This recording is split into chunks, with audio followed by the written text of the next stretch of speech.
안녕하세요. 반갑습니다. 주갈성의 성경 가이드 시간입니다. 한 주간 잘 보내셨어요? 오늘은 우리가 사도행전 두 번째 공부하는 시간입니다. 오늘은 여러분들이 예상하듯이 사도행전 2장의 내용을 좀 보려고 하는데, 이 사도행전 2장의 내용은 너무나 중요한 오순절 성령 강림 사건을 다루고 있습니다. 여러분 알다시피 이 오순절에 성령께서 오셨다고 하는 사실은 굉장히 중요한 의미가 있습니다. 왜 하나님께서 이 오순절날 성령을 보내셨을까요? 그 분명한 이유가 있습니다. 그리고 이 성령 하나님께서 이 땅에 임하시는 이 사건, 즉 성령께서 오시는 그 목적이 분명히 있다는 것입니다. 오늘 우리가 이 공부를 통해서 여러분들 모두가 왜 오순절날 성령이 오셨는지 그 이유, 그리고 성령이 오신 이후에 어떤 일이 벌어지는지를 우리가 잘 보면서 정말로 이 땅에 성령이 오신 목적이 무엇인지 우리는 분명히 알아야 합니다. 우리 한번 본문의 내용을 보면서 차분히 이러한 내용을 좀 살펴보도록 하겠습니다. 오늘 사도행전 2장 1절에서 3절 먼저 보도록 하겠습니다.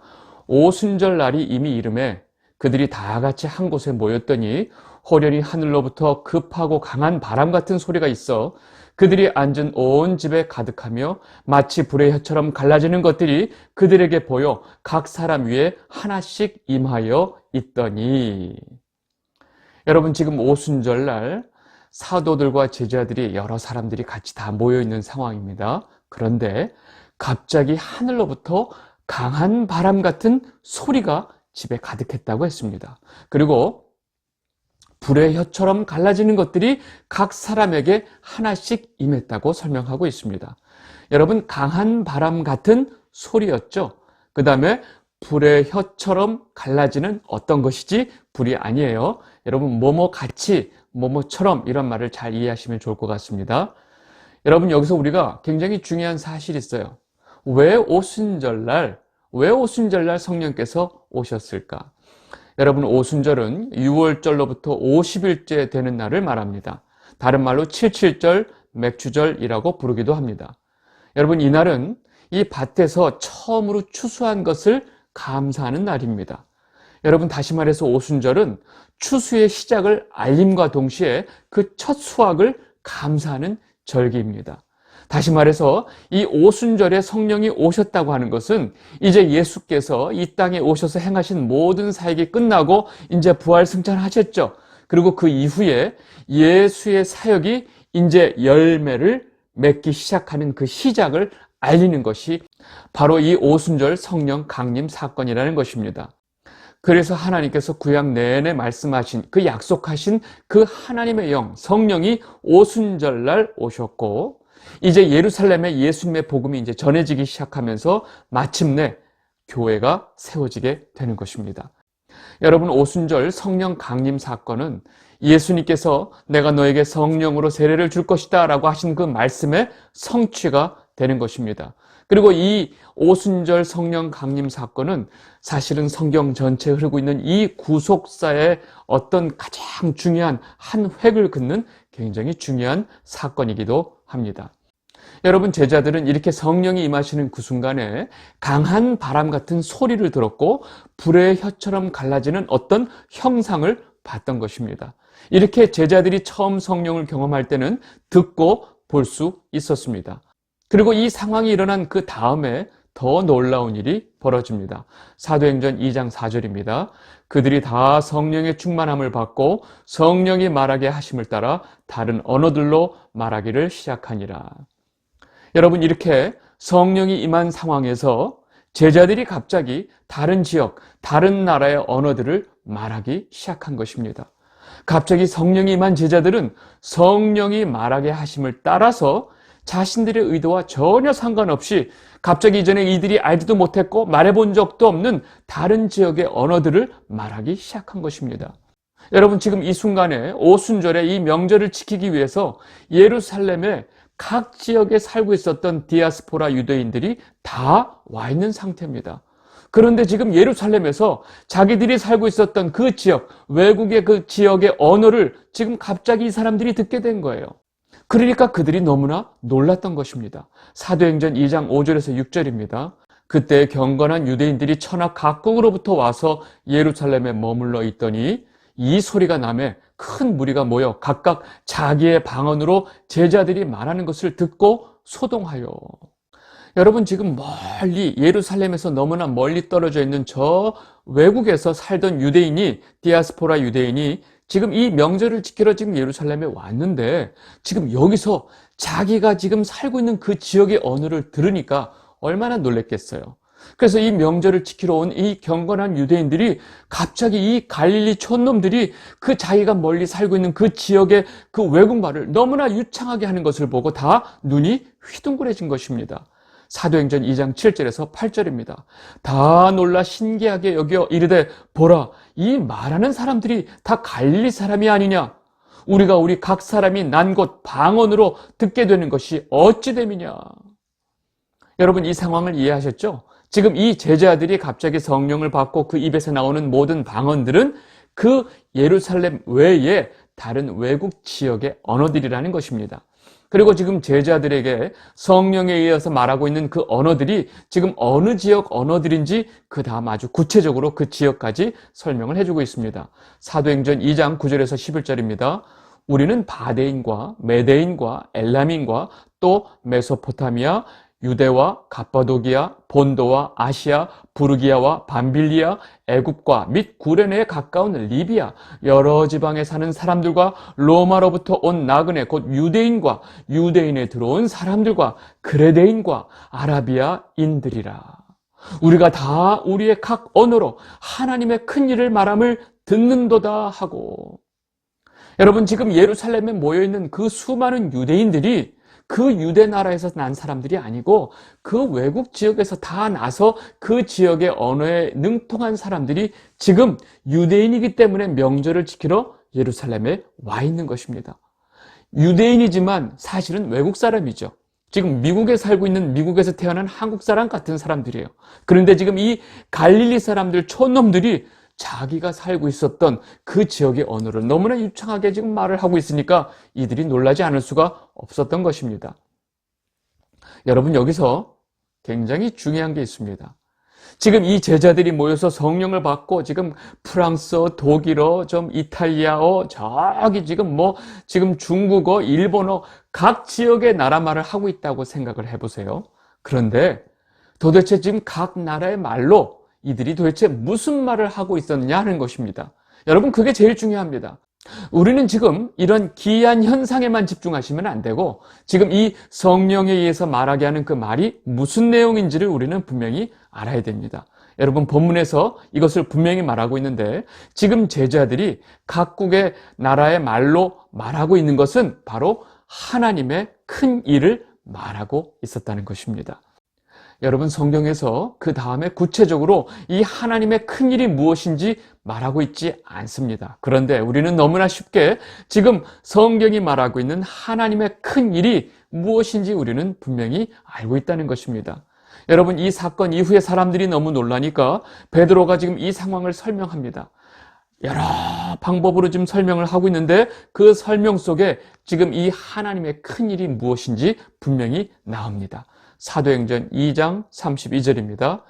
이 예수를 하나님이 살리신지라 우리가 다 이 일의 증인이로다. 아멘.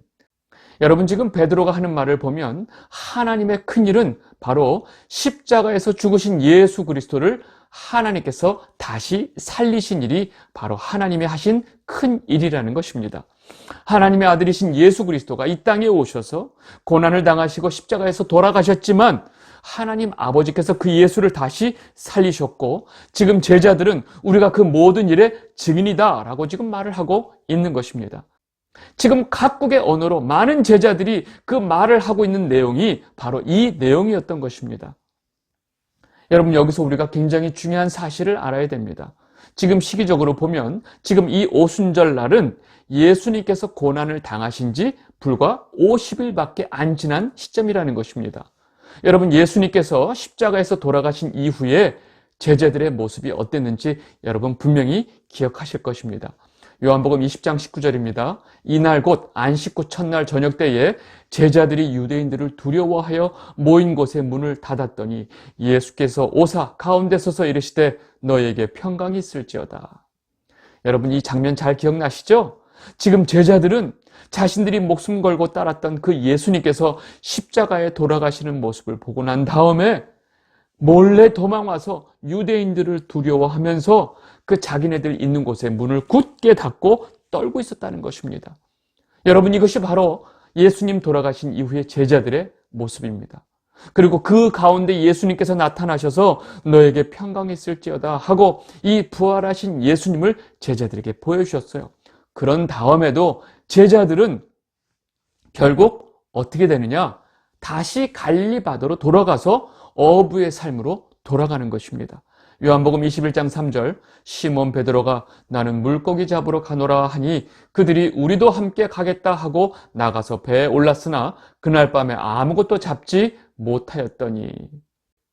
여러분, 지금 예수님의 제자들이 이 디베랴 바다에서, 갈릴리 바다에서 지금 다시 물고기 잡이 어부의 생활을 시작하는 이 장면을 여러분들은 너무나 잘 알고 있습니다. 여러분, 이것이 바로 예수님께서 십자가에 돌아가시고 난 후에 제자들의 모습이었습니다. 여러분, 이 제자들은 예수님과 3년 동안의 공생애를 했음에도 불구하고 예수님이 돌아가시고 난 이후에 이 제자들이 할 수 있는 일은 아무것도 없었습니다. 그리고 또 아무것도 할 수 없는 사람들이었습니다.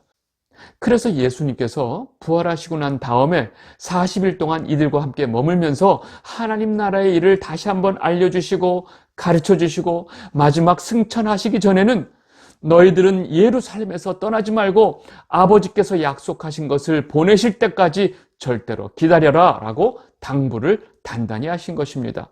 여러분, 그리고 바로 이 오순절날 그 하나님 아버지께서 약속하신 바로 성령이 오셨다는 사실입니다. 여러분, 이렇게 성령이 온 다음에 비로소 이 제자들은 이전과는 전혀 다른 모습으로 담대히 죽었다가 다시 부활하신 예수 그리스도를 그 입으로 증거하고 있는 것입니다. 여러분, 이 사실이 너무나 중요합니다. 이 사도들과 다른 제자들은 성령을 받기 전에 자기네들이 숨어있기 바빴어요.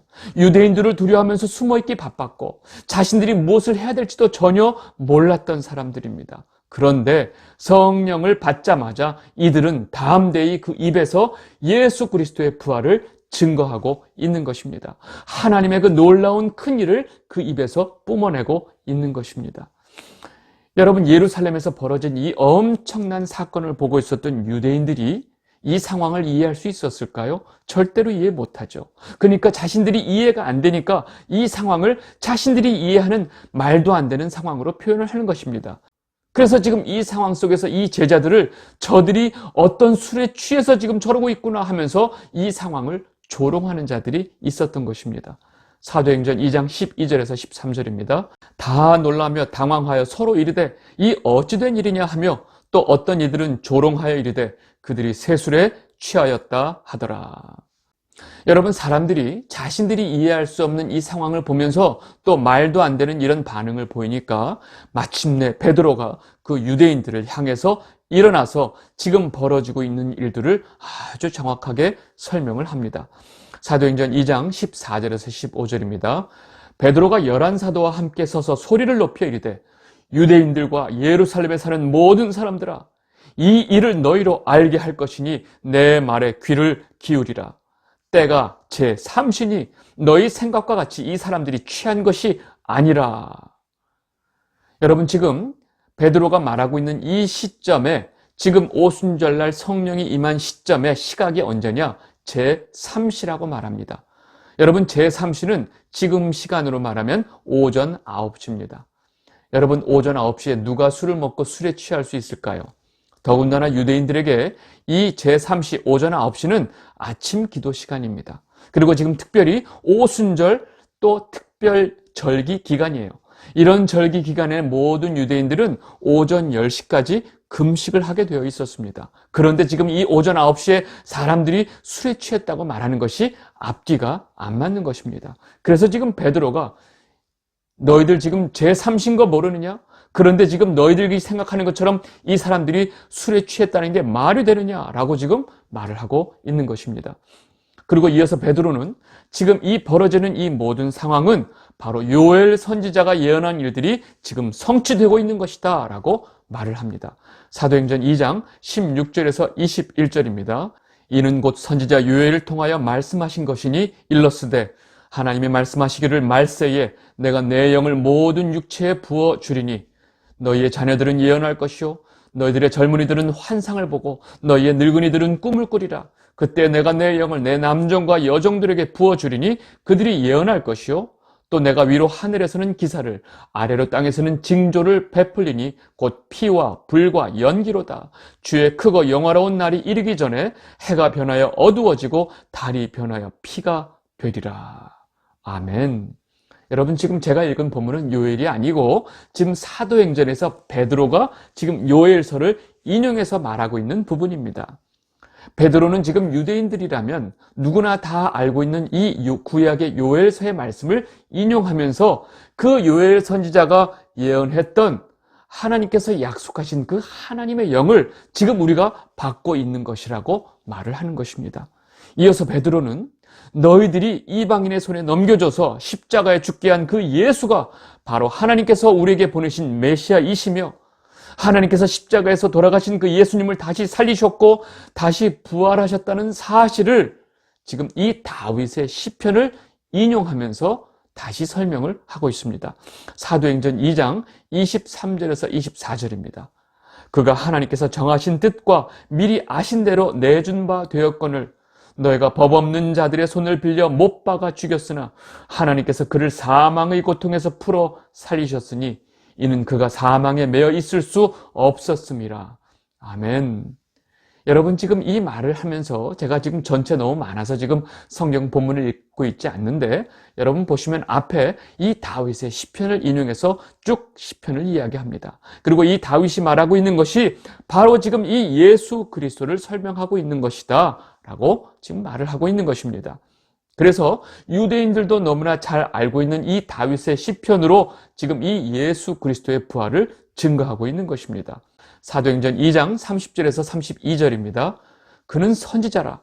하나님이 이미 맹세하사 그 자손 중에서 한 사람을 그 위에 앉게 하리라 하심을 알고 미리 본 거로 그리스도의 부활을 말하되 그가 음부에 버림이 되지 않고 그의 육신이 썩음을 당하지 아니하리라 하더니 이 예수를 하나님이 살리신지라. 우리가 다 이 일의 증인이로다. 아멘. 여러분, 지금 베드로가 설교하고 있는 이 흐름을 보면 유대인들이 너무나 잘 알고 있는 요엘서의 말씀, 다윗의 이 시편의 말씀을 그대로 적용하면서 그 말씀 속에서 말하고 있는 것이 바로 지금 이 상황이고 예수 그리스도의 부활이다라고 지금 선포를 하고 있는 것입니다. 사도행전 2장 36절입니다. 그런즉 이스라엘 온 집은 확실히 알지니 너희가 십자가에 못 박은 이 예수를 하나님이 주와 그리스도가 되게 하셨느니라 하니라. 아멘. 지금 베드로가 너무나 분명하고 확실하게 이 유대인들이 모두 다 알고 있는 요엘서의 말씀과 이 다윗의 시편을 통해서 너희가 십자가에 못 박은 그 예수가 바로 우리의 주시며 또 그리스도가 되게 하셨다라고 지금 분명하게 말을 하고 있는 것입니다. 그리고 이렇게 성령의 말하심을 따라서 지금 확고하게 말하고 있는 이 베드로의 설교를 듣던 많은 유대인들이 그 마음에 찔림을 받게 됩니다. 사도행전 2장 37절에서 39절입니다. 그들이 이 말을 듣고 마음에 찔려 베드로와 다른 사도들에게 물어 이르되 형제들아 우리가 어찌할꼬 하거늘 베드로가 이르되 너희가 회개하여 각각 예수 그리스도의 이름으로 세례를 받고 죄 사함을 받으라. 그리하면 성령의 선물을 받으리니 이 약속은 너희와 너희 자녀와 모든 먼데 사람 곧 주 우리 하나님이 얼마든지 부르시는 자들에게 하신 것이라 하고. 아멘. 여러분, 그 다음에 이어지는 이 베드로의 대답이 너무나 명료합니다. 이 유대인들이 마음에 찔을 받고 그러면 우리가 어떻게 됩니까? 라고 물으니까 너희들은 회개하고 예수 그리스도의 이름으로 세례를 받고 죄 사함을 받아. 그러면 성령의 선물을 너에게 주실 것이야. 그리고 이 약속은 너희뿐만 아니라 너희 자녀들과 그리고 멀리 살고 있는 모든 디아스포라 유대인들에게도 다 하신 약속이야. 알았어? 하면서 그 자리에 있는 모든 유대인들에게 이것을 당당하게 선포를 하는 것입니다. 여러분, 베드로의 이 당당함과 이 분명함과 이 용기를 여러분들 어떻게 생각하시나요? 갑자기 베드로가 어떻게 된 거 아니죠? 바로 무슨 일 때문에? 성령을 받고 지금 벌어지는 일이라는 것입니다.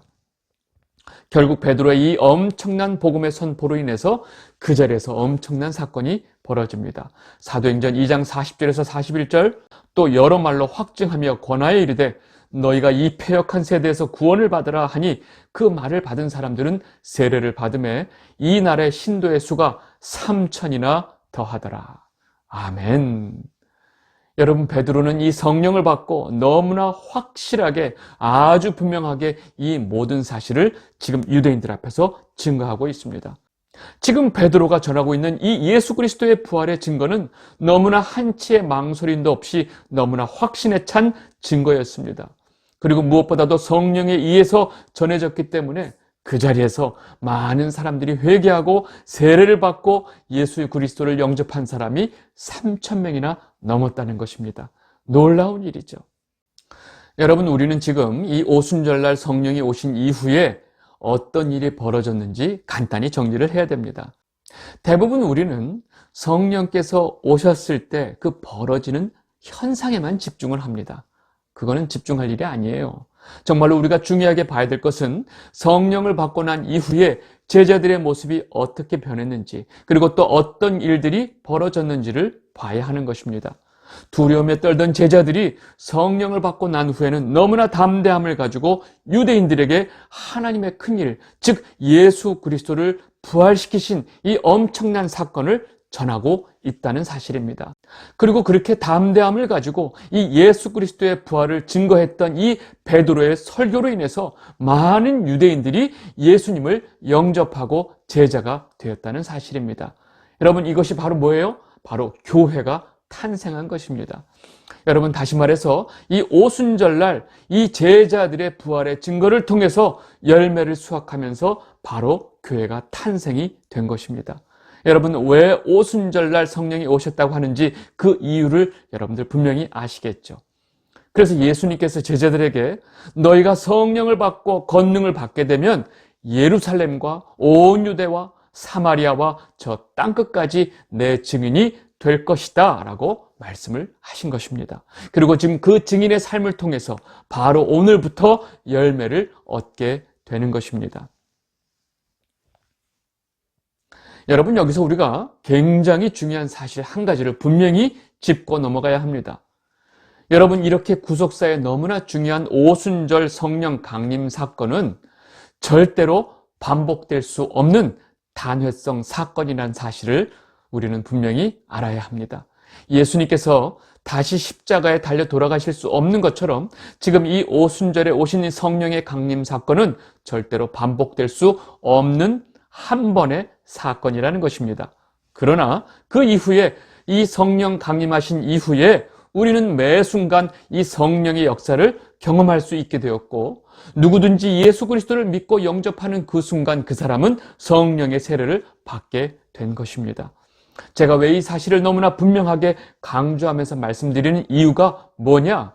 그것은 바로 이 시대에 이러한 오순절 성령의 강림 사건은 지속적으로 반복되어 일어나야 한다고 주장하는 자들이 있기 때문에 그렇습니다. 그리고 그들의 주장대로 매 순간 성령께서 강림하는 사건이 반복적으로 일어나야 한다면 사실은 예수님께서 다시 십자가에 달리는 사건도 반복되어야 하는 것과 똑같은 것으로 보시면 됩니다. 말이 안 된다는 얘기죠. 여러분, 유월절 어린 양으로 오신 예수님께서 단 한 번의 제사로 그 모든 구속의 사건을 마무리하셨습니다. 마찬가지로 오순절날 성령께서 이 강림하신 이 사건은 이 단 한 번의 사건으로 이후에 이 땅의 모든 성령의 역사가 시작되었다는 것을 우리는 분명히 알아야 합니다. 여러분, 매 예배 시간마다 성령이여 임하여 주시옵소서, 성령이여 임하여 주시옵소서라고 하는 이 기도는 너무나 맞지 않는 기도라는 것입니다. 여러분, 매 예배 시간마다 성령이여 임하여 주시옵소서라고 하는 이 기도는 정확하게 보시면 무당이 매번 구슬할 때마다 그 신을 불러 제끼는 것과 다를 게 없다는 것입니다. 여러분, 모든 이방신들은 그때그때마다 신을 부릅니다. 접신을 하는 거죠. 여러분, 이것을 초혼이라고 그러는데 우리가 어쩌자고 우리 안에 계신 성령님을 매 예배 시간마다 성령이여 오시옵소서 하고 성령을 부르고 있습니까? 여러분, 성령 하나님의 이름을 이 무당의 잡신처럼 망령되이 여기는 행동을 여러분들은 절대로 하시면 안 됩니다. 혹시나 모르고 했다면 이제 멈추셔야 됩니다. 여러분, 성령 사역이라고 하면서 일어나는 온통 요상한 일들이 벌어지는 것을 여러분들 너무나 잘 알고 계실 것입니다. 여러분, 그 모든 것들이 성령의 역사가 아니고 마귀의 영들이 역사하는 것인 것을 여러분들은 분명히 아셔야 됩니다. 여러분, 제가 지금 어떤 상황을 말하고 있는지 이 주갈성 성도 여러분들은 잘 이해하시리라 믿습니다. 여러분, 무엇보다도 가장 확실한 성령 충만의 증거는 바로 오늘 본문에서 본 것처럼 그 자리에 부활하신 예수님이 증거되는 것입니다. 성령이 역사하는 곳은 어디든지 예수 그리스도의 이름이 높여지는 것이고 예수 그리스도의 부활 사건이 증거된다는 사실을 우리는 분명히 알아야 합니다. 여러분, 예수 그리스도는 온데간데 없고 일어나는 모든 기이한 현상들만 있는 곳을 여러분들 조심하시기 바랍니다. 왜냐하면 성령이 바로 예수의 영이기 때문에 그렇습니다. 이 영상을 보고 계신 주갈성 성도 여러분, 지금 우리가 본 이 사도행전 2장에서 나타나는 그 오순절날 성령께서 강림하신 이 사건은 성경 전체의 구속사에서 너무나 중요한 사건이고 이 사건은 그 순간의 단회성의 사건임을 분명하게 알게 되시기를 바랍니다. 그리고 그 성령 하나님께서 성도인 우리 안에 지금 우리와 함께 계신 분임을 잊어서는 안 됩니다. 마치 우리와 늘 분리되어 있다가 우리가 필요할 때마다 불러제끼는 그런 분이 아니라는 것입니다. 여러분, 성령을 불러제끼는 그런 찬양을 여러분들 멈추시게 되고 그런 기도를 멈추게 되시기를 바랍니다. 왜냐하면 지금 이 순간 우리 안에 성령 하나님이 계시기 때문에 그렇습니다. 그리고 그 성령 하나님을 모시고 있는 여러분이 바로 성전이라는 사실을 여러분들 오늘 다시 한번 분명히 깨닫게 되시기를 바랍니다. 오늘 사도행전 2번째 공부는 여기서 마무리하도록 하겠습니다. 감사합니다.